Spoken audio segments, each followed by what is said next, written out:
Assalamualaikum warahmatullahi wabarakatuh. Perkenalkan, nama saya Nurzuidatul Jusna. Di sini saya membuat video untuk memenuhi tugas mata kuliah saya, yakni kemahiran berbahasa Indonesia. Di sini saya akan memaparkan sebuah video tentang belajar tanpa henti menciptakan pembelajaran, seberapa pentingnya mengikuti organisasi. Nah, sebelumnya organisasi telah ada sejak zaman kuno, meskipun bentuk dan strukturnya mungkin berbeda dari organisasi modern saat ini. Apa sih arti organisasi itu? Organisasi adalah sebuah entitas atau kelompok sosial yang terdiri dari sekelompok orang yang bekerja sama dan terkoordinasi untuk mencapai tujuan tertentu. Alat yang penting untuk mencapai tujuan bersama itu dengan memahami berbagai aspek organisasi. Kita dapat membantu organisasi mencapai tujuannya secara efektif dan efisien. Nah, mungkin penting untuk kita tahu bagaimana sih ciri-ciri orang berorganisasi, seperti apa saja. Nah, di sini saya akan menjelaskan beberapa rangkaian ciri-ciri organisasi. Yang pertama, memiliki tujuan bersama. Tujuan bersama ini dalam organisasi umumnya berkaitan dengan pencapaian misi, serta penegakan budaya dan nilai-nilai yang disepakati bersama untuk kemajuan organisasi tersebut. Jadi ini sudah ditentukan sejak awal. Yang kedua, memiliki anggota. Namun penting untuk memahami bahwa menjadi anggota organisasi juga memiliki tanggung jawab dan komitmen tertentu, seperti membayar iuran, menghadiri pertemuan, dan berpartisipasi dalam kegiatan organisasi tersebut. Yang ketiga, memiliki pemimpin yang berkualitas.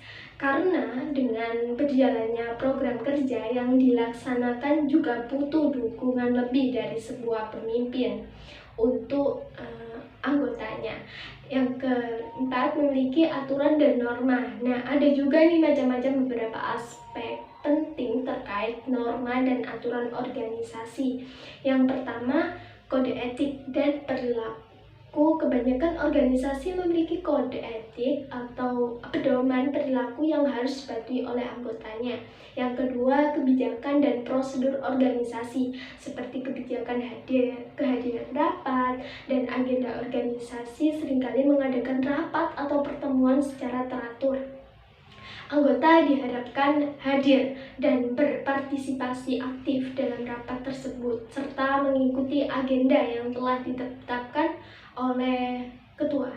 Yang ketiga, manajemen waktu dan tenggat waktu ini dapat mencakup tenggat waktu untuk menyelesaikan tugas, menghadiri acara on time, atau melaporkan kemajuan seperti acara-acara webinar, acara-acara apa. 4. Penampilan dan seragam. Beberapa organisasi anggotanya harus mematuhi aturan. Ini untuk menjaga kepercayaan dan reputasi organisasi jika punya seragam. Seberapa pentingnya sih kita untuk memilih organisasi? Apa langsung aja ikut? Jangan berpikiran seperti itu, teman-teman. Memilih organisasi yang tidak sesuai dengan bakat dan minat kita. Di sini ada dua jenis ya organisasi. Yang pertama, organisasi formal, didirikan berstruktur di lingkungan daerah kalian, di kampus, di sekolah, seperti organisasi Karang Taruna dan organisasi yang lain sebagainya. Yang kedua, organisasi ini informal, didirikan tanpa struktur dan aturannya yang baku, nggak jelas, seperti komunitas klub-klub yang asal, komunitas motor klub gitu. Nah, keuntungan mengikuti sebuah organisasi formal, berikut beberapa keuntungan mengikuti sebuah organisasi. Yang pertama, pengembangan diri. Untuk pengembangan diri, meningkatkan soft skill. Anda akan belajar beberapa soft skill, memimpin dan problem solving. Problem solving adalah keterampilan penting dalam berorganisasi, kemampuan untuk mengidentifikasi masalah, berpikir kritis, dan menemukan solusi untuk efektif sangat berharga dalam menghadapi tantangan dan mencapai tujuan. Menambah pengetahuan. Anda akan mendapatkan pengetahuan baru di bidang yang Anda minati. Mengembangkan bakat Anda dapat mengembangkan bakat dan potensi diri Anda yang dimiliki sekarang. Yang kedua, memperluas jaringan networking, seperti bertemu orang baru. Anda akan bertemu banyak orang dengan minat yang sama dengan kalian ya. Mencari peluang. Anda akan mendapat peluang baru untuk belajar di organisasi, seperti mengikuti sebuah event, perlombaan, dan lain sebagainya di organisasi yang tersebut. Yang tiga, meningkatkan kemampuan berkomunikasi, seperti belajar berbicara di depan umum. Anda akan terbiasa berbicara di depan publik dan menyampaikan ide-ide Anda. Yang keempat, meningkatkan rasa percaya diri, seperti merasa diterima. Anda akan merasa diterima nih dan menjadi bagian dari komunitas atau organisasi tersebut yang Anda ikuti.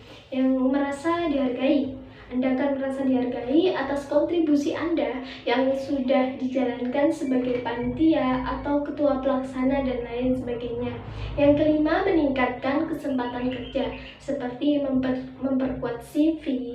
Beberapa pengalaman organisasi dapat memperkuat CV Anda dan membuat Anda lebih menarik bagi jalan pemberi kerja, karena para pekerja saat ini juga membutuhkan beberapa pengalaman atau CV yang kita laksanakan sebelum masuk di dunia kerja.